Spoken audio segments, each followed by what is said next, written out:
Hello my friends, welcome back to my channel. Lesson today, change paper on a block in AutoCAD. It's so easy. Okay, let's go.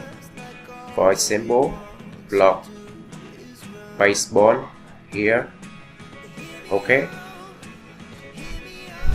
P I enter.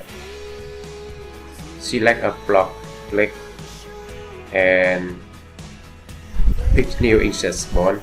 For example, here, click finish. Okay,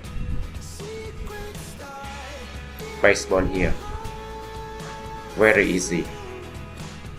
Thank you for watching. See you next video tutorial.